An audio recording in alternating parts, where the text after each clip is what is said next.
Hi, I'm the Castle Connoisseur, and today we're looking at the 4 castles of Lastours. This was originally built in the 11th century and constructed by lords that controlled the Orbel Valley. With loads of copper, silver and iron mines all over the place, it was very sought after. There's a series of tunnels running underneath the castles and all around the areas. These were excellent for defence but were also used for fleeing Cathars from Carcassonne. Sitting 300 metres above the valley floor, it commanded the routes in and out of the Black Mountain. You know what I'm going to say here? It was built on top of a rocky outcrop. Woohoo!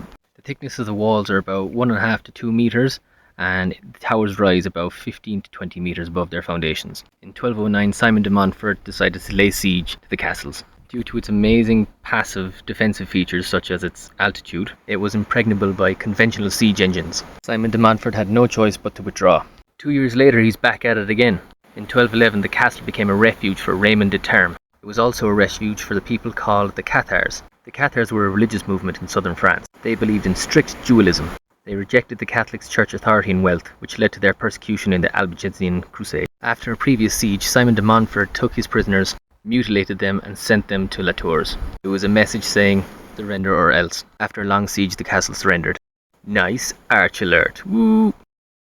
This one path shows how unassailable this area is. It's seriously 45-degree angles and loads of really tight caves with secret murder holes you can't even see. In fact, many Bronze Age tombs and funerary urns were found here. So even though this area is famous for the 11th century castles, it was actually inhabited already for 2,000 years before that. Now back to defensive features. The advancing ridge to the castle is actually very narrow, and the Orbel River below formed a natural moat, and the only approach were steep zigzag paths. This makes it easier for skilled archers and crossbowmen to spot you on the way up and get you on the way down. In terms of resources, a cistern was cut into the rock to ensure fresh water during sieges from rain and things like that. This is one of the innermost doors, and even that has a murder hole above it. All 4 castles were within shouting and signalling distance, able to warn and reinforce one another. Multiple areas called baileys allowed defenders to retreat inwards if the outer walls were taken. Look here, perfect for flanking fire. This unfortunately is a wooden spiral staircase. 0 out of 10. Don't like them. Never will. But what I do like are these beautiful long arrow slits all across every single tower.